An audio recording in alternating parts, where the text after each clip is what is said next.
Boa noite, meu povo, tudo bem com vocês? Volto aqui a fazer uma live.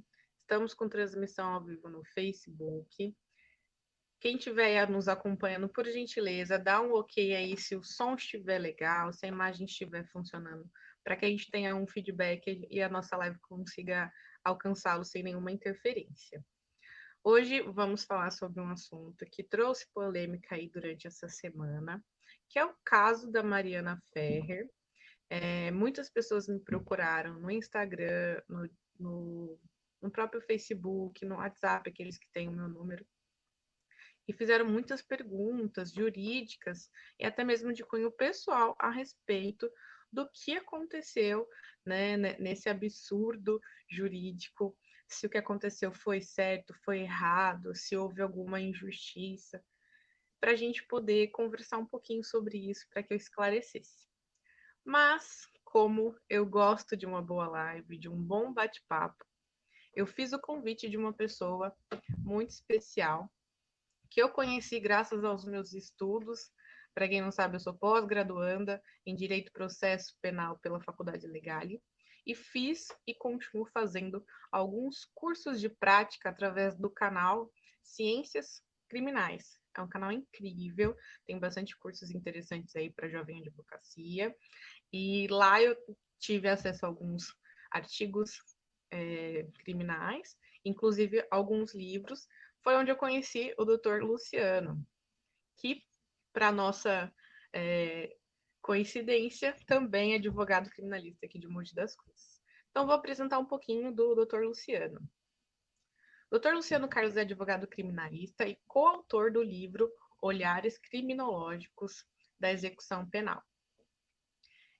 Como ele já atua há alguns anos e é especialista do direito criminal, eu chamei ele para poder dar alguns esclarecimentos e também trazer aí um viés, um olhar, já com a experiência profissional que ele tem.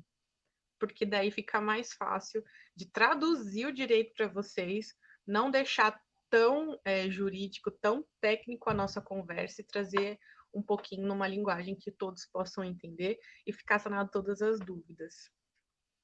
Vamos ver se o doutor já está pronto para nos esclarecer esses pontos. Boa noite, doutor. Oi, doutora. Boa noite. Tudo bem, doutora Ingrid? Tudo bem. Muitas polêmicas, muitas polêmicas. Nossa, que tema, hein? Que tema. Primeiramente, muito obrigado pelo convite e por deixar, né, recair sobre mim a responsabilidade para tratar de um tema tão delicado como esse, né, que tomou uma repercussão midiática assim absurda, né?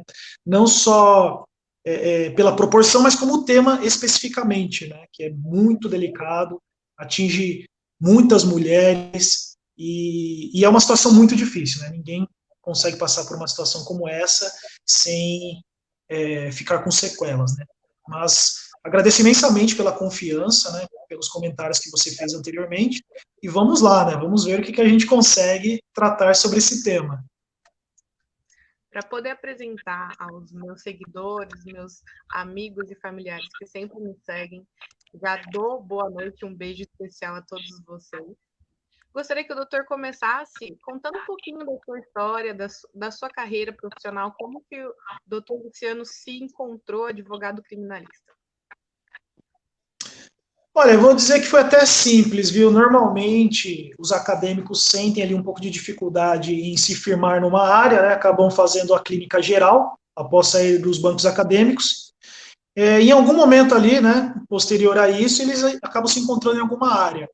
No meu caso, eu já tive um contato muito próximo, né? Eu já tive uma paixão muito forte ali pela área penal no meio da faculdade. Né? Quando chegou próximo ao final da faculdade, eu já tinha certeza que eu queria ser advogado criminalista, tanto que prestei o exame da ordem, a segunda fase, em direito penal.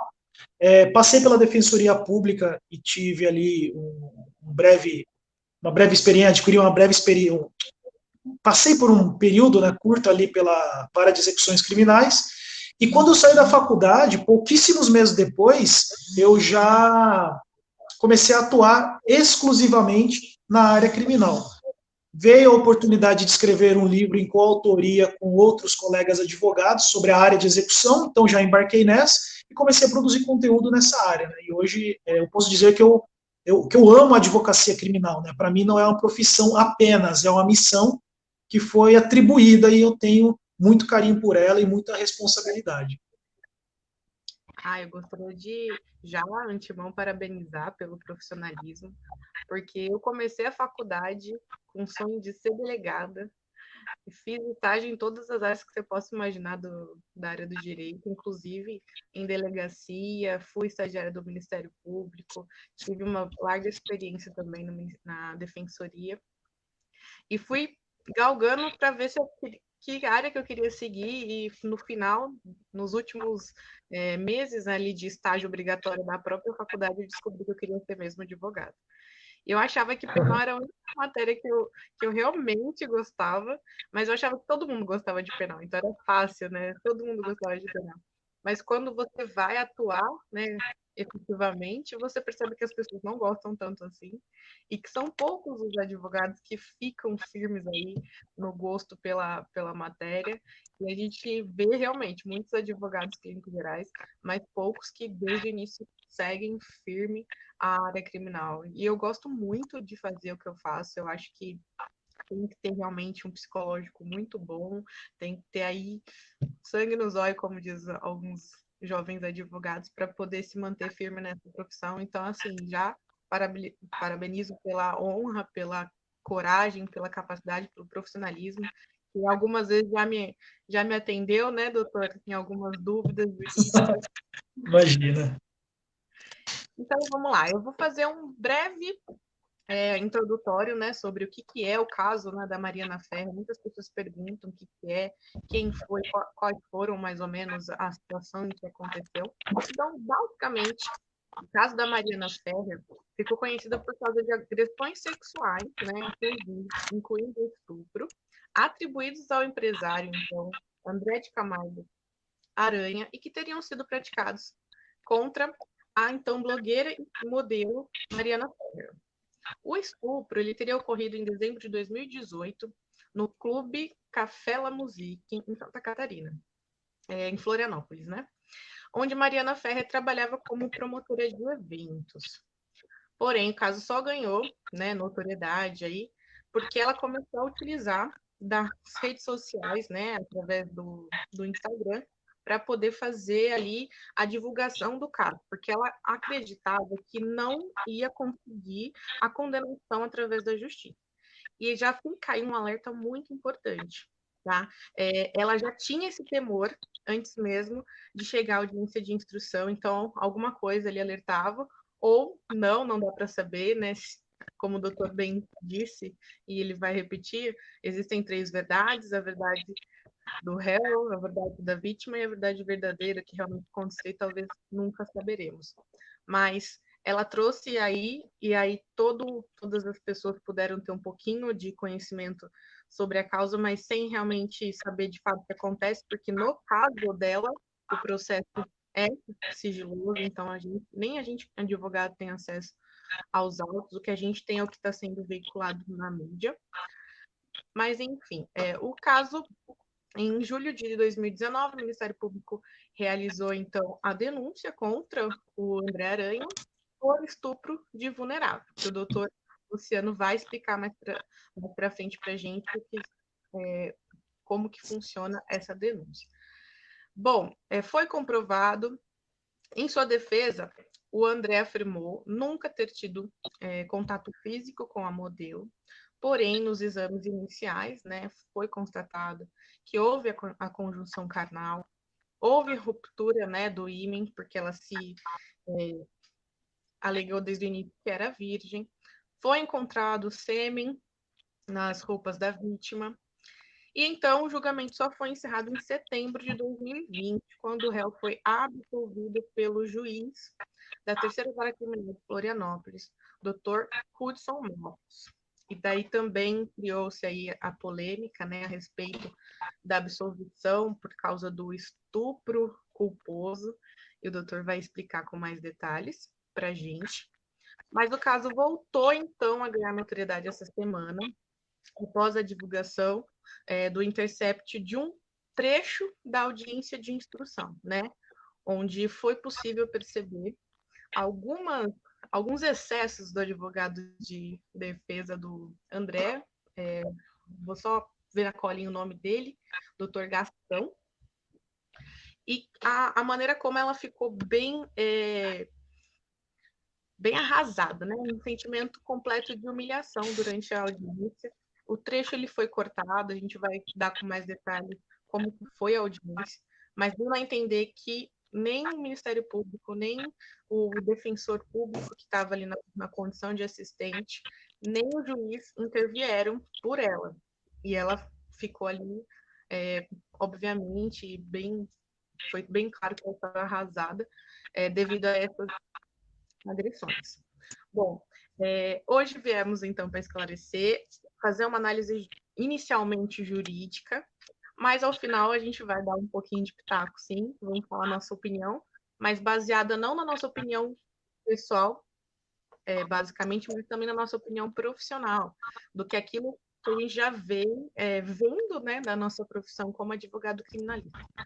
Então, doutor, eu vou começar a primeira pergunta. O doutor pôde, né, estudar o caso com mais afinco, pelo que foi disponibilizado, teve acesso à sentença, assistiu à audiência. E eu gostaria de saber quais foram, de fato, as acusações feitas pela vítima Mariana Ferrer. Vamos lá, doutora, vamos tentar tratar um pouco desse tema aí, né? Tive acesso somente à sentença, muitos advogados acabaram tendo acesso à sentença, né? As alegações finais do Ministério Público, que é como se fosse o último momento ali que o Ministério Público fala no processo, e o trecho hoje na íntegra da audiência, né? Uma audiência pesada de 3 horas, né? Então tem muita coisa, né, que possa ser falado, tem muita coisa controversa também, muita coisa que condiz com a realidade do que foi falado antes, né, que foi exposto antes na sentença, né, que a audiência veio depois. Mas vamos lá. A acusação que recaiu sobre o réu é do crime chamado estupro de vulnerável, previsto no Código Penal, artigo 217, e obviamente eu não vou explicar os elementos do tipo, né, para não ficar uma conversa pesada, tecnicamente falando. Vamos tentar traduzir tudo isso. O estupro de vulnerável, existe o estupro, que é forçar alguém a ter uma relação sexual com você ou praticar um ato libidinoso, né, mediante violência ou grave ameaça. Então esse cara aí é aquele que fica à espreita num terreno baldio esperando a mulher passar, puxa ela para dentro pelo braço e fala, né, se você não fizer sexo comigo, eu vou te matar. Né? Esse é o estupro, entre aspas, simples. Simples porque existe um outro tipo. Tá? Aí vem o estupro de vulnerável, né? Que é um tipo diverso desse. É como se fosse uma extensão. Né? Até mesmo poderia ser entendido como uma qualificadora. Não é porque ele está em outro artigo. Mas o que acontece? O estupro de vulnerável é quando o agente, né, a pessoa que pratica o crime, ele, para conseguir o seu objetivo, que é ter uma conjunção carnal com a mulher, né, não só com a mulher, né, isso pode ser aplicado também para o homem, para a vítima, né, ou fazer com que ela pratique um ato libidinoso, ele não usa a ameaça ou a violência, ele vai usar um terceiro, entre aspas, instrumento, que seria o quê? Um meio de deixá-la embriagada ou entorpecida, né, ou reduzir a sua capacidade psicomotora, né. E foi essa imputação que recaiu sobre o acusado Aranha, no sentido de que ele havia entorpecido, né, dopado, nas palavras da própria vítima, dopado a Mariana, para que fosse possível, né, reduzindo a sua resistência, né, já que ela não vai conseguir se defender, ou mesmo pensar no ato que está acontecendo, ele fez isso para que conseguisse ter uma relação sexual com ela. E muita coisa indicou ali que houve a relação sexual, mas não ficou clara a questão da prova quanto à vulnerabilidade dela. Isso a gente vai tratando no decorrer da live. Tá? Então recaiu sobre o o Aranha a tipificação, que seria o artigo 217, sobre estupro de vulnerável, ou seja, ele fez o quê? Vou, entre aspas, dopar a Mariana para fazer sexo com ela, né? E não foi o estupro simples. Por quê? Porque não houve violência ou grave ameaça, que ele poderia ter feito também. Bacana, acho que isso já é um esclarecimento bastante efetivo, porque muitas pessoas têm dúvida, né? O que seria, então, o estupro que não é o culposo doloso, né? Então, já deixa bastante evidente a diferença dos dois tipos penais. Mas eu queria saber quais foram efetivamente as provas produzidas durante o processo. Muitas provas. O processo tem mais de 3.300 laudas, né? Tem muito depoimento de testemunha, né? Então essa foi uma das provas produzidas. Tem vídeos das câmeras da polícia militar, né? Da casa onde ocorreu o fato,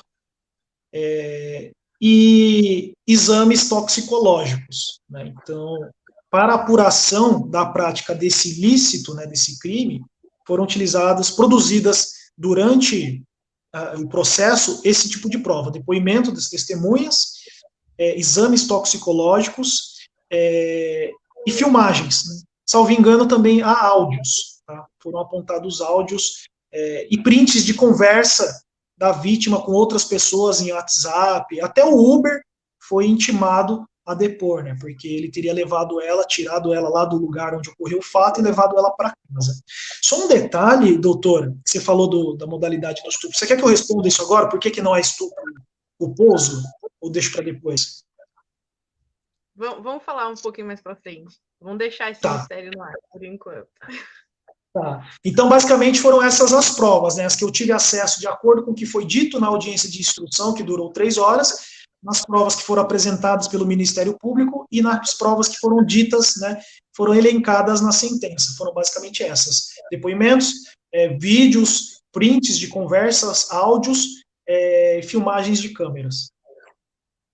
Bacana. E qual, assim, só para esclarecer para as pessoas, qual foi mais ou menos a linha de defesa do advogado de defesa do André Aranha? Ele basicamente foi pela linha de que o que foi ocorrido, o que ocorreu, né, entre a vítima e o acusado não foi crime, né? Isso tem lá um fundamento na hora da absolvição, né? Artigo 386, inciso 3 do Código de Processo Penal. Quando o fato não constitui crime. O que quer dizer isso? Quer dizer que, como não houve provas em relação à vulnerabilidade da vítima, ele defendeu que houve um consentimento dela em relação à conjunção carnal. Ou seja, se eu tenho uma conjunção carnal, uma relação sexual com uma mulher que consente, isso não é crime. Se ela está consentindo, se ambos estão de acordo, não houve violência, grave ameaça, simulação, fraude, se não houve entorpecência, embriaguez, não há que se falar em crime. Então, foi essa linha de defesa adotada pelo advogado do Aranha. Então, vamos lá ao tão polêmico. Em algum momento do processo foi utilizado, de fato, o termo estupro culposo? Não, não foi. Não foi.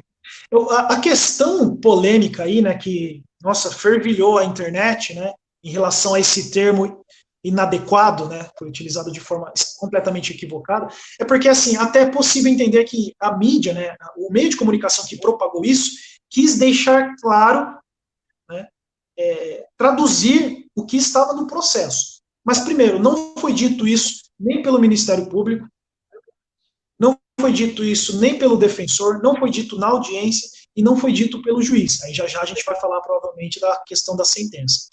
O termo aí do estupro culposo surgiu porque o Ministério Público, nas suas alegações finais, que é o momento que ele fala por último ali, é o último momento que ele fala no processo. Ele, minha cartada final é essa aqui.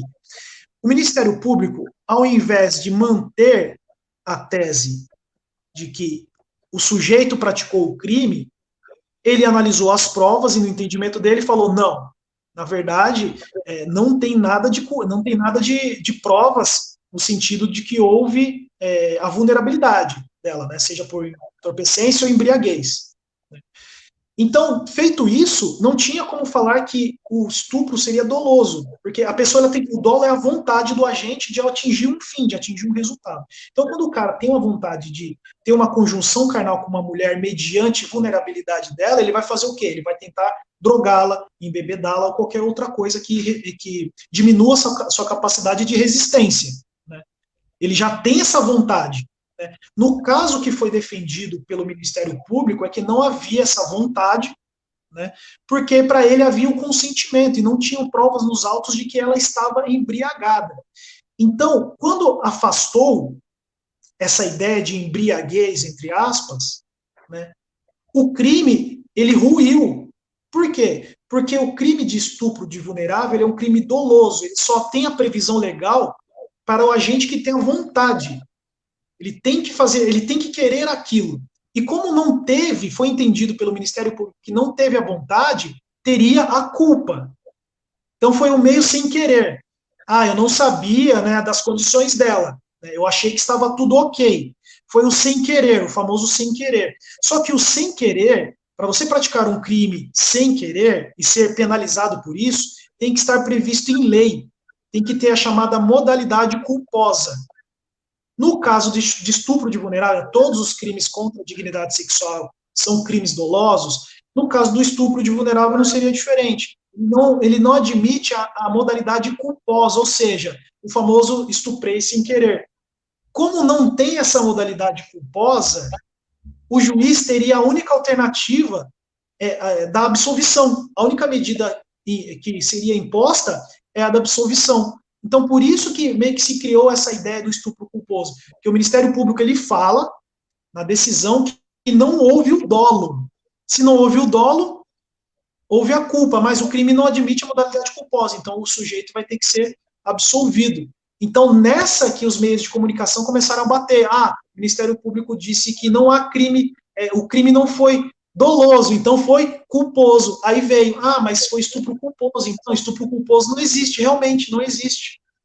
Não existe. Mas antes, né, é importante dizer que o juiz não acolheu essa tese. Né, não acolheu essa tese. Então, se a gente analisar bem, tem praticamente 3 teses aí que foram arguidas, né, foram levantadas no final do processo, a do Ministério Público, a do advogado e a do juiz. Né, o que o juiz entendeu, aliás. Para ver como o caso realmente é complexo, né?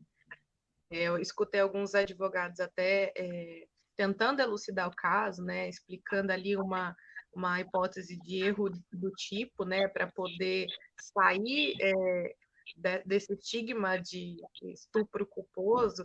Então, existe, né, outras maneiras de explicar. Eu acho que foi muito infeliz o jornal, mas a gente tem que lembrar que eles não são advogados nem operadores do direito. Então, eles fizeram ali o que eles queriam para poder vender a matéria. E foi bem feito, né? Porque venderam e conseguiram subir esse tema e provavelmente vender essa matéria de um jeito absurdo em pouco tempo, né? Se não tivesse feito isso, a gente não estaria aqui hoje tentando explicar o que aconteceu. Mas dando sequência, né, já que o doutor mencionou a questão da sentença, que o juiz não acolheu, de fato, nem a linha do advogado de defesa e nem do promotor, como que foi, então, a sentença? Ele foi absolvido sob qual artigo? Ele foi absolvido pelo artigo 3865 ou 7, salvo engano. Deixa eu até pegar aqui, ó. 5. Insuficiência de provas.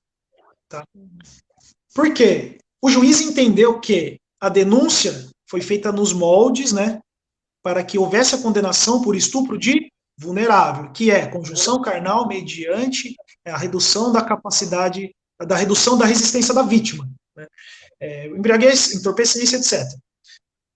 Para que isso ficasse caracterizado, era preciso que houvessem provas da conjunção carnal, e tem provas da conjunção carnal, né?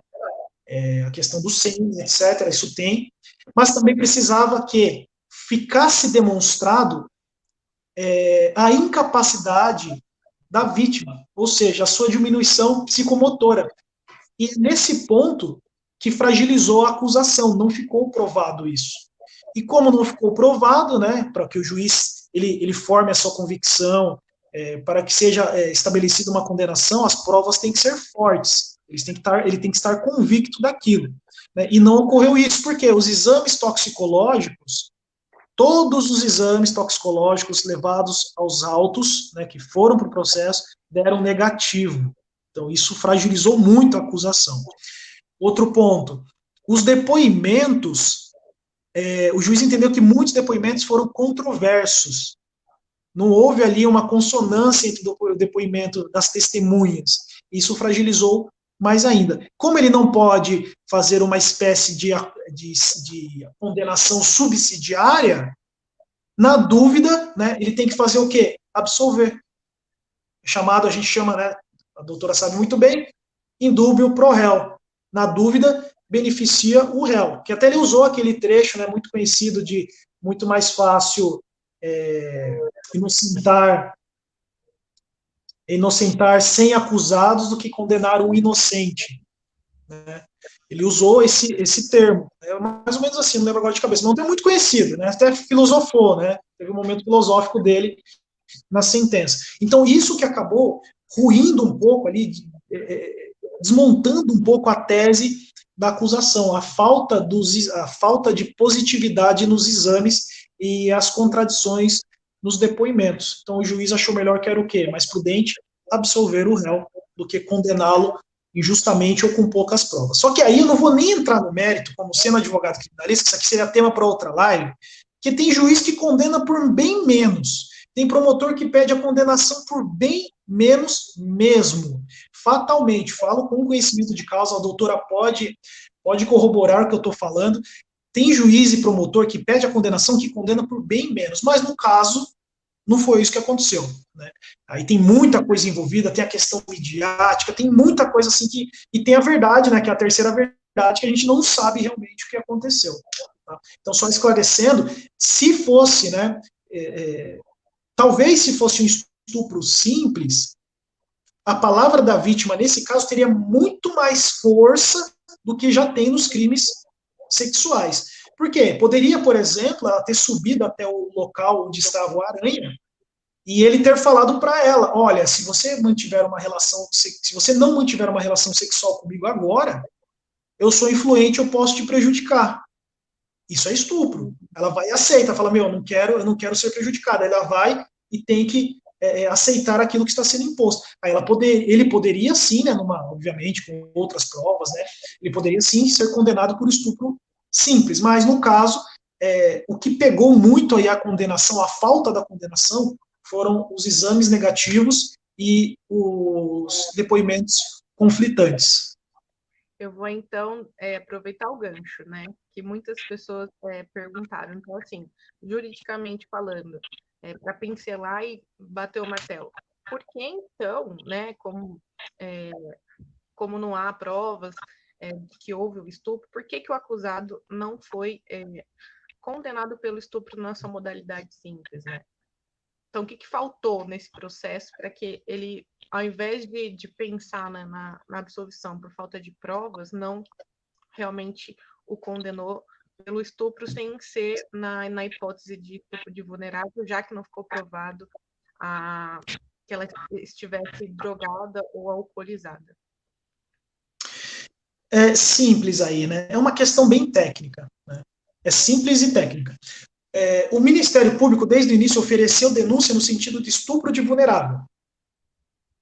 Ou seja, conjunção carnal mediante incapacidade de resistência. No meio do percurso, o Ministério Público não pode alterar aquele tipo penal. Ele tem um prazo para isso, para fazer o aditamento. Se fosse no começo, talvez sim. Talvez todo o resultado fosse outro. Mas como já não tinha mais... Quando você vai acusar alguém, você tem que acusar alguém de forma objetiva em relação àquilo. né? Tanto que a denúncia que é oferecida pelo Ministério Público, ela tem que ser precisa, né? Mas lógico que isso na teoria, né? A gente sabe, a doutora sabe na prática o que tem de denúncia inepta, né? Que a gente chama, denúncia que não esclarece bem, não diz nada objetivamente, né?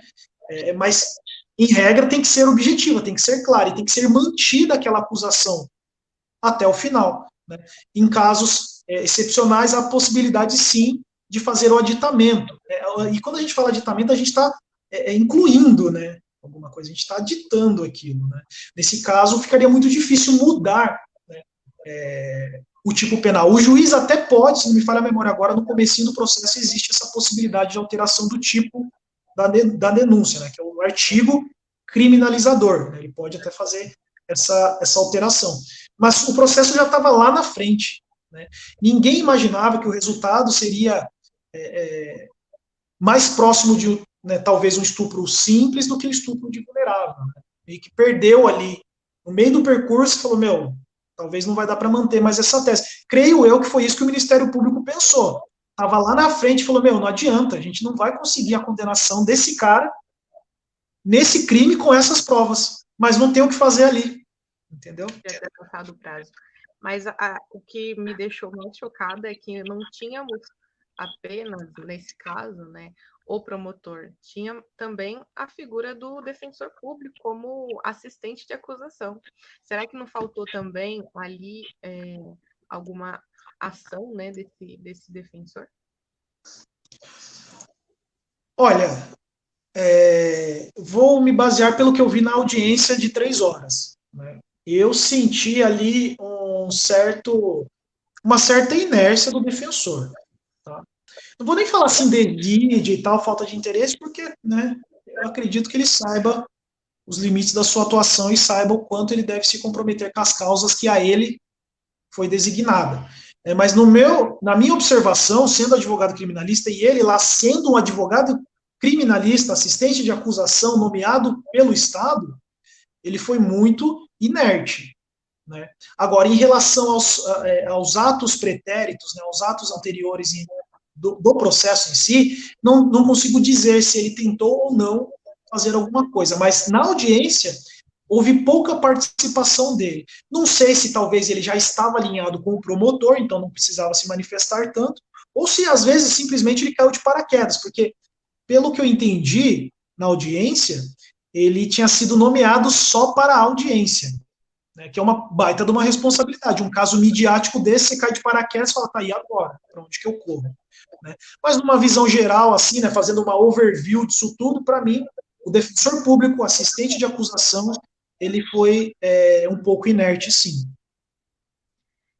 Voltando aqui um pouquinho à audiência, né, aos fatos que também se tornaram polêmicos, a conduta do advogado de defesa do André Aranha chamou a atenção de muitas pessoas e horrorizou também a muitos colegas advogados e advogados criminalistas, né? E lhe pergunta agora, com sua experiência profissional, o doutor já tinha presenciado atitudes como aquelas que a gente viu naquele vídeo do Intercept?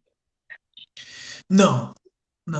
Na verdade, assim, quando saiu esse vídeo do Intercept, né, eu fiquei estarrecido, né, porque você não espera uma conduta de um colega de profissão que esteja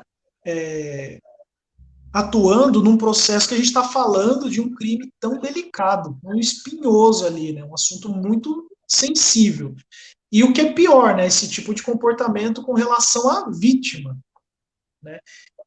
Depois que veio a íntegra audiência, constatou-se que não foi bem aquilo, né? Não foi bem aquilo. Então, minimizou um tiquinho só, porque muita coisa que foi dita pelo advogado, a postura que foi mantida por ele, não foi das mais adequadas, exatamente pelo fato de a gente estar falando com a vítima. Existem outras abordagens, né? Vou falar uma situação na qual eu estive como advogado de um agressor. O agressor descobriu que houve a mulher estava tendo uma relação extraconjugal, rolou a agressão, na audiência eu tive que inquiri-la, tive que fazer perguntas a ela. né?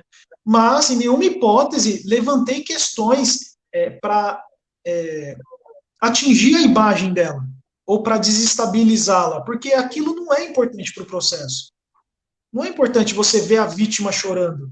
Isso não é. Você vai colocar isso nas suas alegações lá. Ah, de acordo com o choro da vítima, ela está mentindo.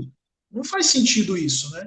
O processo não se baseia nessa questão emocional, né? Tanto o próprio advogado falou isso. Falou que questões emocionais são alheias ao processo. Né? Mas ele também esqueceu de falar, né, de observar que ele também estava excedendo a questão emocional.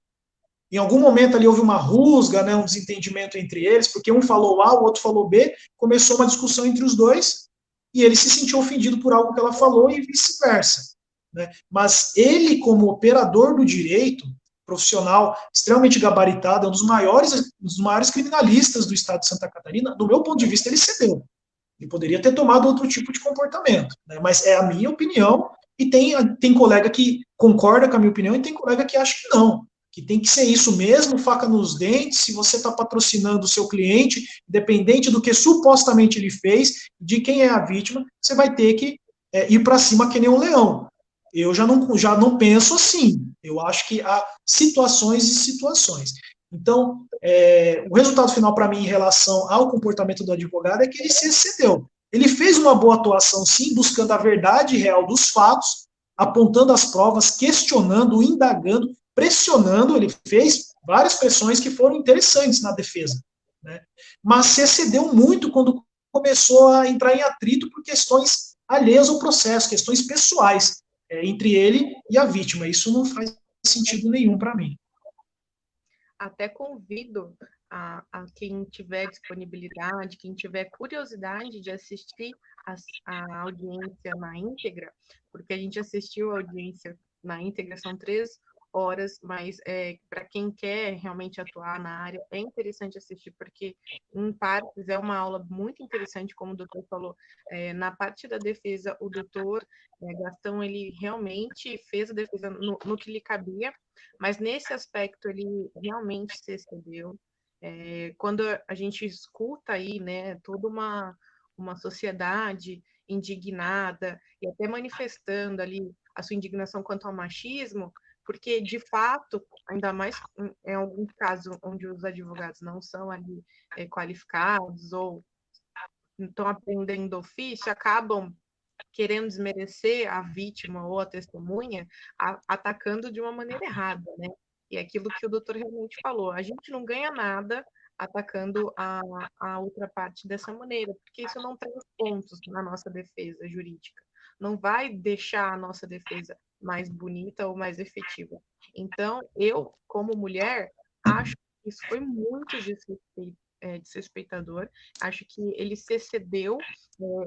Eu penso da seguinte maneira: eu sou operadora do direito. Se a vítima, a testemunha, a parte, o réu, whatever, alguém que desconhece do direito como eu, né, que passei ali pela faculdade, pelo estágio, tenho experiência já na área, eu não vou devolver com a mesma, né, com a mesma pancada. Se eu fui ofendida, Exatamente. vou chamar a atenção do juiz, para que ele interceda, mas eu não vou devolver na mesma moeda, né?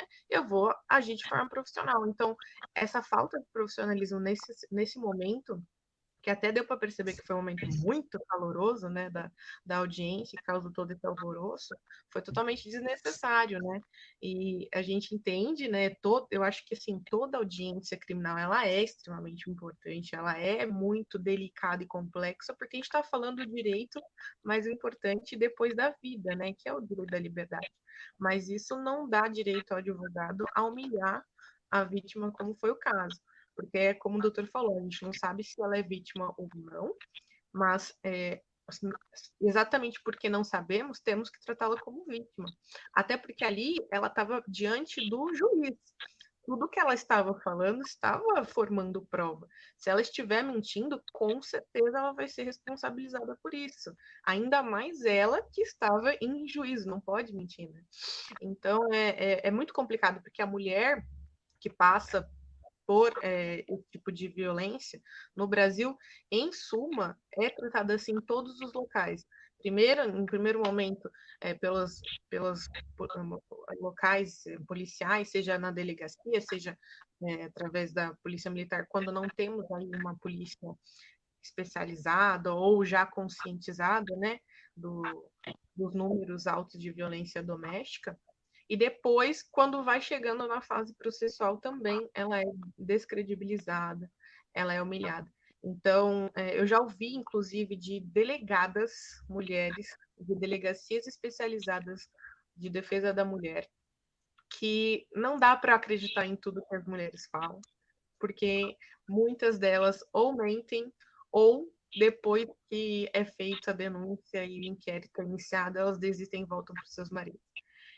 E eu fiquei realmente muito chocada, porque eu pensei, cara, então a gente vai tratar todas as mulheres como não vítimas, como se elas fossem culpadas, e as que realmente forem culpadas, e as que realmente forem vítimas. Quando que a mulher vai ter liberdade para poder denunciar quando ela é realmente agredida? Né? Já é difícil para a mulher sair dessa situação de vulnerabilidade, conseguir ajuda através do direito, né? E conseguir denunciar. E quando ela consegue realmente encontrar alguém que a ouça, né? Ela toma uma bordoada atrás de outra, né? Porque outras mulheres mentiram, porque outras mulheres voltaram para os seus agressores. Eu acho que isso é inadmissível e isso, infelizmente, é o que acontece muito ainda no Brasil. Então é importante que esse tipo de caso aconteça, é importante que esse tipo de caso realmente viralize e que profissionais como nós parem pelo menos uma hora aí da sua vida para ter esse bate-papo, para ter essa conversa com o público, esclarecer o que for mais duvidoso, para que as pessoas tenham coragem de fazer realmente. No caso dela, ela achou, vamos pensar aqui, né, que a justiça não ia ser feita, ela colocou na mídia essas informações, né? E muitas coisas ali observando a audiência, tanto na fala da vítima quanto na fala do André, muitas das provas nem foram realmente apreciadas, né? Tanto as provas que deveriam ter sido para defesa, quanto as provas de acusação. Então fica realmente complicado a gente saber. Às vezes a demanda do judiciário é tão grande que ele não dá conta, de fato, de realizar todas as provas. E eu, como advogada, já há algum tempo, eu percebo. Às vezes é uma prova simples que a gente pede para o IML, é uma prova de identificação de digital, uma prova de identificação de pólvora de uma arma de fogo. Demora 1, 2 anos para poder ser feito e juntado no processo. Depois de 2 anos, as vítimas ou os acusadores ou as próprias testemunhas já não se lembram com tanto detalhe do que aconteceu. Então, é complicado. Eu acho que todo processo criminal deveria ser revisto para que a gente pudesse trabalhar também, né, como operador de direito, com mais qualidade, né, doutor? O que o doutor acha a respeito de tudo isso? Será que aconteceu ou não aconteceu injustiça no caso da Mariana Ferrer?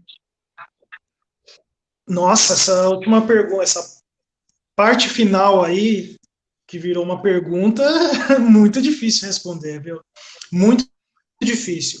Eu fico até feliz que eu não consiga responder assim, né? Porque é muita coisa envolvida, né? Teria que, talvez, sei lá, ter um dogma muito forte para um lado ou para o outro para responder com tranquilidade. Houve ou não houve justiça, né? Difícil dizer, né? Sabendo que tem um sistema da ampla defesa ainda, né? As vias recursais, etc. Então, né? Tudo pode mudar. Né? A gente tá um recurso indo para o tribunal e esse recurso pode vir a condenar o acusado. Né? Tudo pode acontecer. Ou pode levar para o STJ, de repente reformar também, pode levar para o STF. Então, sim, tudo pode acontecer ainda. Né? Mas torço muito para que, de fato, seja feita justiça. Né? Agora, uma coisa, né, tentando trazer aí os pontos que você abordou.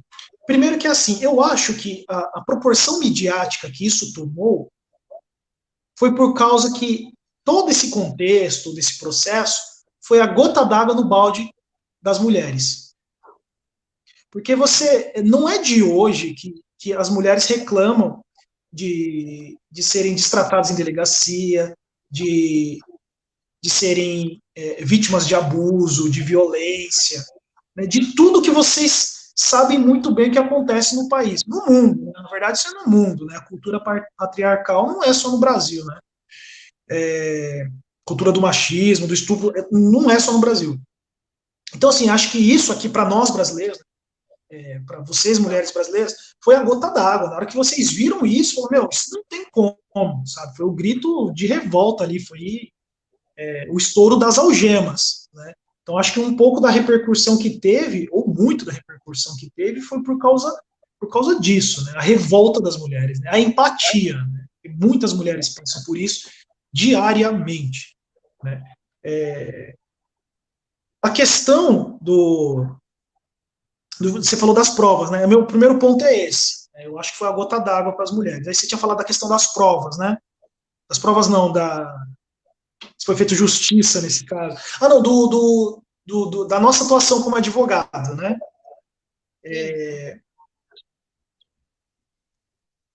Entre aspas, foi bom isso ter acontecido, sim.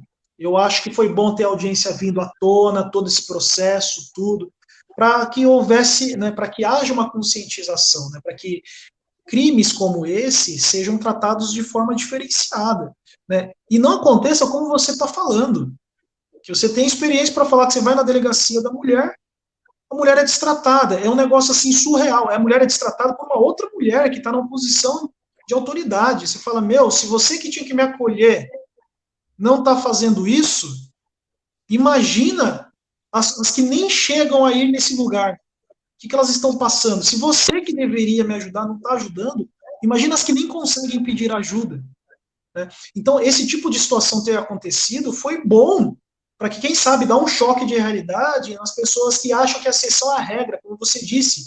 A delegada, né, que para mim é um negócio surreal, é uma situação na qual, acho que se eu for com uma cliente minha, uma delegacia, ela vai prestar uma queixa, a delegada fala isso, eu não sei, eu saio de lá com um TCO para assinar. Eu falo, mas você está brincando comigo. Não é possível isso, não é possível. Eu venho aqui com a vítima e você faz isso. Você quer achar que a vítima está mentindo? Vai achar isso na sua casa, na conversa de bar, no jantar com os familiares, com os amigos. Você não tem que achar se a vítima está mentindo olhando na cara dela e ela claramente transtornada pela situação. Isso é um negócio assim surreal. É uma falta de empatia tremenda, né, que permeia os órgãos que são essenciais para a averiguação desses fatos, né, judiciário, promotoria, delegacia de polícia. Então é algo assim que não deveria ser tido como regra, não é. Existem mulheres que às vezes arquitetam isso por algum anseio de vingança, ou que se arrependem, existem, o ser humano é falho, né? Existem essas mulheres, mas elas são a exceção, a regra são que as mulheres, de fato, sofrem uma violência absurda e precisam de amparo do Estado. O Estado não tem estrutura ou não tem interesse em ampará-las. Aí chega no judiciário, acontece isso que aconteceu na audiência do Aranha, né? Ela está mentindo? Não se sabe ainda, né? Mas ela estava lá. E não teve realmente aquele acolhimento, né? Eu tive que, desculpa aqui, não estou entrando na questão política, eu tive que concordar com o Gilmar Mendes, né? Tive que concordar com o Gilmar Mendes. Ele tem toda a razão quando ele viu que o sistema judiciário não acolheu aquela mulher. Não acolheu mesmo. Como eu disse, existem maneiras de se tratar a vítima, não importa se você é advogado de acusação, promotor, defensor público, né? Outra coisa que me chamou muito a atenção nessa audiência, né, é a insistência dela, comentei com a doutora há pouco, né, a insistência dela nas provas, ela batia muito forte naquilo, parecia muito verossímil, né, ela queria, mas e as provas não foram dos autos, e aquilo, e os vídeos, as câmeras, blá, ela bateu muito naquela tecla. E aí, será que não ocorreu, de fato, uma desídia, um desleixo, uma falta de vontade, um relapso ali por parte dos servidores públicos em juntar essas provas? Será que se tivesse juntado essas provas o resultado seria diferente? Ou poderia ser o mesmo, às vezes as provas não diziam nada, talvez a convicção dela é que estava mal formulada, talvez ela achava que com aquelas provas haveria condenação, mas talvez não houvesse, né? Então, assim, embora, né, o resultado já esteja aí, né, precisa ser reformado ou não, né, quem vai decidir isso é o tribunal, houve ali uma clara demonstração de indignação, de insatisfação por parte dela, no sentido de que ela não foi acolhida. Ela não foi acolhida lá atrás, quando precisou juntar as provas, que a mãe dela também disse né? Percebi isso. A mãe dela falou, mas a prova não foi, a prova não foi, a prova não foi. Fulano não foi escutado, fulano não foi escutado, fulano não foi escutado. Teve essa falta de acolhimento lá atrás e teve na audiência, né? Onde ela teve ali um defensor público como assistente de acusação, que, embora tivesse caído de paraquedas, não interessa, é o mister dele, ele vai ter que se virar. Ele deveria ter apartado aquele desentendimento que houve entre ela e o advogado, porque o advogado tem calibre para aguentar aquilo na audiência, ela não tem.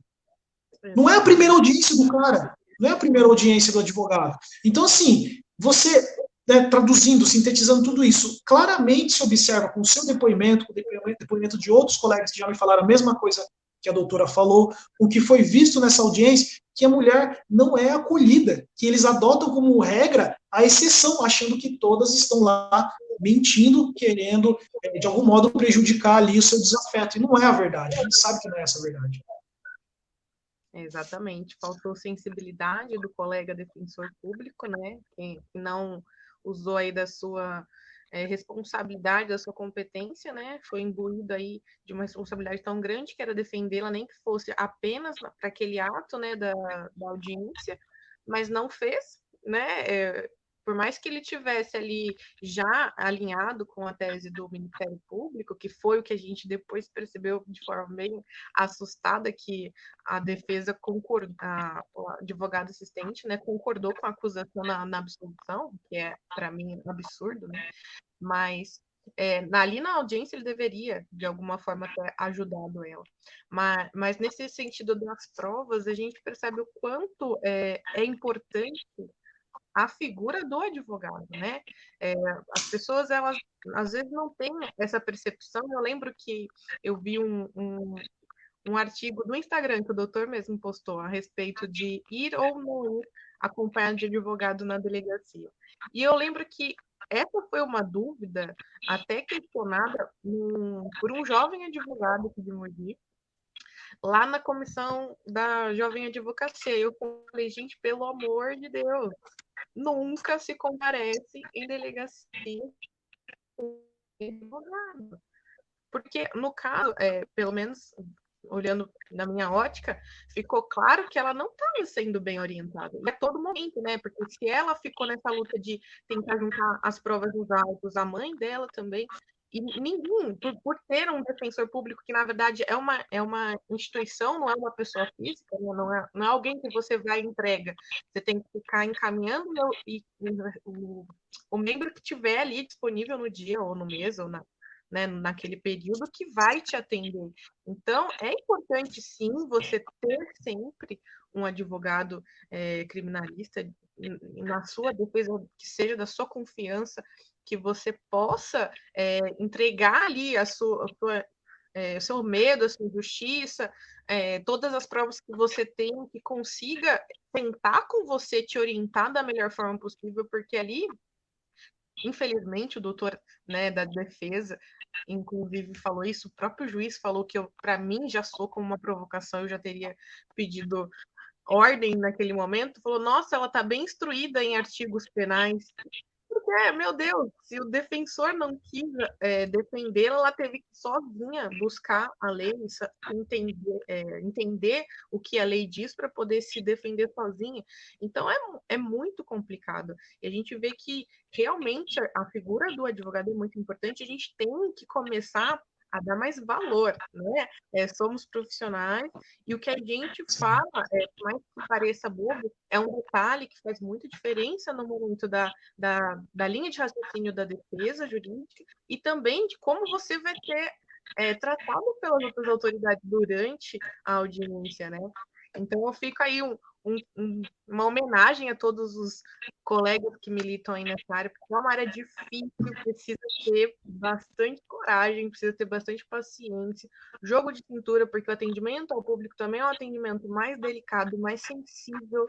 A gente está lidando ali com pessoas muito fragilizadas, seja a vítima, seja o acusado que está sendo injustamente acusado, porque nesse momento está todo mundo falando, mas é injusto, porque não sei o que, porque não sei o que lá, mas eu tenho certeza que se fosse o seu filho que estivesse sendo injustamente acusado, você ia procurar o melhor advogado. E se o melhor advogado fosse apresentado como o doutor lá de Santa Catarina, você ia querer contratar ele também. Na hora, exatamente.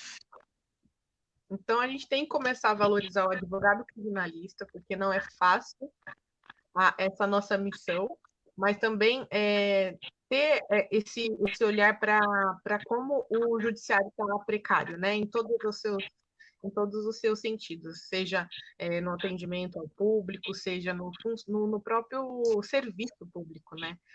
Demorar, um ano para se juntar nos autos um arquivo de áudio é complicado, né, doutor? Sim, sim. Muito triste, muito triste. É uma falta de comprometimento, né? Como assim você não vai juntar isso ou vai demorar para juntar isso, né? Você não consegue ter o tato, né, de perceber a importância disso, né? Isso tem que ser feito de imediato, tem que ser feito para ontem, né? Mas eu concordo também aí na questão da, da importância do advogado criminalista, né? Talvez ali melhor assessorado, né? Advogado mais antenado ali com a acusação, né? Não sei, talvez o resultado fosse diferente, ou talvez ela não passasse aquelas humilhações que passou, o advogado talvez intervisse ali, né, para que ela não tivesse nenhuma discussão com o advogado da outra parte, né, as coisas poderiam ser um pouco, talvez menos dolorosas, eu diria, viu? Com certeza, eu creio. Bom, a gente já está chegando a quase 1 hora de live. Foi realmente um prazer e uma honra participar de uma live com a presença do Dr. Luciano, que é realmente para mim uma figura, um exemplo, alguém que com seus artigos, com seus trabalhos, sempre traz uma luz aí ao direito criminalista, aos jovens advogados que estão militando aí de forma muito corajosa na área. Eu gostaria de agradecer aqueles que mandaram ali suas dúvidas, suas objeções, suas opiniões, porque tudo isso engrandece demais também a nossa profissão. Nós somos advogados, mas somos advogados humanizados, a gente vive da oitiva com qualidade, a gente entende o ser humano ali no seu íntimo, e o nosso trabalho só vai ser feito efetivamente se a gente conseguir alcançar isso. Então, eu vou começar encerrando. O doutor gostaria de fazer algum esclarecimento final sobre tudo isso?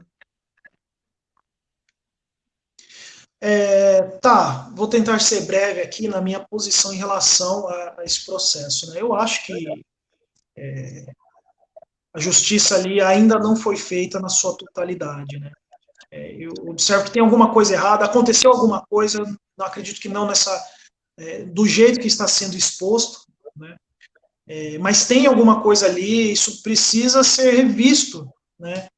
E eu fico pensando assim que tudo isso foi porque ela era uma pessoa conhecida e ele também, né? Então teve essa repercussão, né? Embora ela esteja sofrendo os danos dessa repercussão também, o cara também tá, porque ele ainda não transitou em julgada a sentença, né? Então até então ele é inocente, né? Pode ser que o recurso reforme isso, né? Faça alteração aí na decisão do juiz de primeiro grau. Então a imagem dele também está destruída. Inclusive, abrindo um parênteses aí para esclarecer o seguinte, né? Quando se fala em absolvição por insuficiência de provas, não quer dizer exatamente que a pessoa não cometeu aquele crime. Quer dizer que a pessoa pode ter cometido aquele crime, mas o juiz não conseguiu formar a convicção com base naquelas provas, mas pode ter acontecido. Tá? Porque eu estou vendo um monte de gente falando, ele foi inocentado. Tecnicamente, ele está sendo inocentado no primeiro grau. Né? Mas imagina, daqui para frente, vamos nem entrar nesse negócio, tá passando pano para estuprador, não é isso. Mas eu fico imaginando assim, né, comentando, porque eu sou, como advogado criminalista, eu tenho que fazer o chamado overview, eu tenho que olhar de fora. Né? A imagem desse cara já era também. Mesmo que ele seja influente, a imagem desse cara já era. Eu tenho certeza disso. Ele não foi condenado judicialmente ainda. Pode ser que ele venha a ser condenado. mas a reputação dele, né, na internet e no meio social que ele vive, está condenada. Esse cara vai pisar em algum lugar aí, num shopping, alguma coisa, vão reconhecer ele e vão falar, né, aquele cara que estuprou a menina.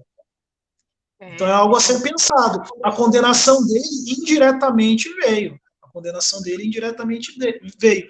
E ela sofre por tudo, tanto pela condenação, né, dele, tanto pela condenação dele quanto pela absolvição dele. Porque eu fico pensando no desgaste emocional que é passar por tudo isso, né? Porque ainda que de repente vai vir uma condenação, venha uma condenação e seja condenado, né, tenha que cumprir uma pena, ela está totalmente desgastada disso tudo, né? Porque tem pessoas também que não concordam com ela, né? Ela pode até ser rechaçada na internet por causa disso, perseguida. Então, assim, você vê que é muito difícil, né? É uma briga assim que as pessoas estão buscando justiça, mas todo mundo está sofrendo, né? É um negócio assim muito louco, para dizer a verdade. Muito assim, vai muito além de uma sentença ali de acusado, culpado, vítima. É um negócio muito, muito amplo, né? Então, assim, para mim esse caso, oi? Tá longe de se resolver com uma sentença, né? Sim. Para mim esse caso não foi feito justiça ainda, né? Eu espero que a justiça seja efetivamente feita, né? E se ele foi, de fato, o transgressor aí, que ele praticou o crime, que ele seja condenado, se ele não for, ele seja absolvido, né? E que a vítima, né, que ela possa reconstruir, né, voltar ali a ter a sua habitualidade, né, conseguir fazer suas coisas, porque a vida da pessoa para. Você imagina a repercussão disso, você não consegue ir no mercado, né? Você não consegue botar o pé na rua do seu condomínio, você não consegue fazer nada. Então é muito difícil, tá? Essa consideração que eu queria fazer. É difícil para todo mundo, né? Para todo mundo. E não acho assim que tenha sido feito justiça ainda. Agora, né, encerrando aqui, agradeço imensamente o convite, é uma honra estar aqui, poder explanar um pouco sobre esse assunto tão delicado, tão difícil, tão complexo. Falar um pouco de groselha também, porque eu adoro filosofar, falar sobre as coisas que às vezes nem são pertinentes, mas eu adoro viajar nas ideias. Agradeço imensamente pelo convite, pela responsabilidade a mim atribuída para falar sobre esse assunto, como eu disse no começo da live, e espero que a gente possa aí retornar fazendo live sobre outros assuntos. Você é uma pessoa, uma excelente profissional, uma ótima criminalista, eu adoro trocar ideias sobre a área criminal, então eu estou à disposição para quando você quiser. Obrigada, doutor, pelas suas palavras. Eu acho que, assim, de tudo que a gente conseguiu explanar hoje, a verdade, assim, que fica máxima é que a gente não pode acreditar de imediato em tudo que a gente escuta, não é mesmo? Porque o doutor Luciano, assim que ficou sabendo dessa polêmica, ele foi rapidamente buscar a mínima informação que nos era permitido saber, que era a sentença, né? E rapidamente já foi lá, já teve acesso à sentença e pôde verificar ali com um documento oficial do que de fato estava se tratando da informação, né? Muitas pessoas começaram uma eterna guerra, né, de opiniões através das redes sociais, o que é muito perigoso, foi o que o doutor falou. Hoje, não temos condições de saber quem está certo e quem está errado, mas o que a gente sabe dizer com toda certeza é que as duas partes estão sofrendo e muito com esses ataques cibernéticos, né? Muitos já condenaram o André Aranha como agressor e muitos estão tentando e às vezes conseguindo culpar a Mariana Ferrer na posição de vítima, como se ela tivesse culpa em ter sido agredida sexualmente. Então, a gente tem que ter um pouquinho de empatia, lembrar que, realmente, como o doutor falou, existem sempre os três lados, né? Tem o lado do acusado, tem o lado da suposta vítima e tem a verdade que nem sempre a gente vai saber. No caso em concreto, já foi entrado com recurso, não é mesmo? Mas nada impede que uma dessas evidências que tanto a vítima quanto o suposto agressor disseram que não foram juntados aos autos, que ela venha a de fato ser elucidada e essa prova venha a mudar, né, a a logística da coisa. Pode ainda haver uma revisão criminal, né, doutor? Pode haver uma revisão criminal. E olha que, olha, só me perdoa ter que estender aqui só mais um minutinho, para ficar com uma reflexão. Eu estava pensando nisso hoje. Um caso emblemático tomou proporções midiáticas, a internet toda está envolvida nisso, né? Há o clamor popular, já está tendo votação no Congresso em relação aos crimes de estupro, ao crime de estupro de vulnerável não ser atingido pela prescrição, né? Então você percebe que começa a mexer os pauzinhos. Isso gera uma insegurança jurídica, né? Aí eu fico pensando o seguinte, doutora, vamos imaginar que o Aranha foi inocentado em primeiro grau, sobe o recurso da defesa, cai no colegiado o relator. Eles olham assim e pensam, né? Olha o que está acontecendo com o promotor, advogado de acusação, advogado de defesa e o juiz. A retaliação que eles estão sofrendo. Olha o poder da internet. É quase o quarto poder, né? A gente agora tem o quarto poder, a internet. O executivo, legislativo, judiciário é a internet. E o tribunal da internet pega pesado, sem direito a recurso. Imagina se eles, na convicção daquele relator que caiu esse processo, que a apelação foi distribuída, caiu no colo dele. Ele olhou assim e falou, meu Deus do céu, esse caso caiu na minha mão. Ele pensando na casa dele, e agora? Vou acolher a defesa ou a acusação? E aí? Ele não tem só a opinião dele, ele tem também que dar uma resposta para a internet, né? Então Não se pode fundamentar uma decisão em clamor popular, mas isso é o que está na lei. Na prática, é o que está na lei. E o que está aqui? Difícil, né? Difícil. Mas é isso, doutora, eu queria só deixar essa reflexão, fiquei pensando nisso o dia todo. Se cai lá, e aí, o que você faz? Exatamente, difícil. E é muito conveniente até essa reflexão, acho que se todos nós começarmos a pensar dessa maneira, a gente consegue ter empatia até mesmo com os operadores de direito, que não é uma função realmente fácil, mas a gente precisa do envolvimento de toda a sociedade, porque como o doutor falou, de repente, estamos lidando aí com uma lei realmente muito arcaica que deva ser alterada. E a gente só vai conseguir essa alteração se tiver o clamor da sociedade, se a gente tiver a sociedade do nosso lado, né? Senão vai continuar sendo do mesmo jeito que é, né? E aí as injustiças, elas podem ocorrer ou perpetuar no tempo.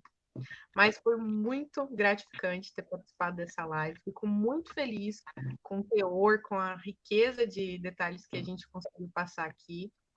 Infelizmente não vamos responder as perguntas, até porque eu vi que as perguntas estão muito embasadas no que foi dito na audiência. Então, quem puder, assista a audiência, vocês vão entender. Não cabe a nós aqui nesse momento dar opinião de que lado a gente está, porque senão a gente confunde a cabeça de quem está assistindo. A gente veio mesmo fazer uma análise jurídica e explicar o direito para vocês. Mas obrigada, doutor. Eu tenho certeza que daqui para frente ainda vai vir muitos convites a respeito da área criminal, que é uma área que eu sou apaixonada, e pretendo continuar fazendo lives desse gênero, porque eu vi que as pessoas elas estão querendo se envolver mais, entender melhor, né, acerca dos seus próprios direitos. Eu acho isso incrível, eu acho que a internet ela tem mesmo que chegar ao alcance de o maior número possível de pessoas, para que não ocorra de forma alguma uma injustiça, não é mesmo? Mas a gente vai acompanhando esse caso. Se precisar, a gente faz uma nova live para pincelar alguma coisa. Agradeço a presença, agradeço ter participado com a gente. Eu sei que foi tudo muito em cima da hora, a gente teve que decidir de um dia para o outro, mas o doutor, com toda a simpatia, atendeu aí o pedido. Muito obrigado. Tenho aqui minha gratidão e meu respeito pelo seu profissionalismo. Continuo tendo aí o doutor como exemplo. Fico muito feliz de conhecê-lo também aqui pela telinha da internet. Muito obrigada. Muito obrigada a quem ficou assistindo. Quem tiver ainda muitas dúvidas, pode deixar nas perguntas que a gente vai tentar responder aqui nas perguntinhas mesmo, tá?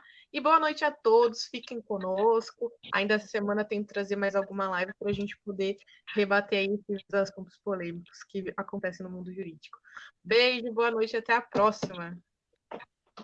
Boa noite, doutora. Boa noite a todos. Obrigado. De nada. Tchau, tchau.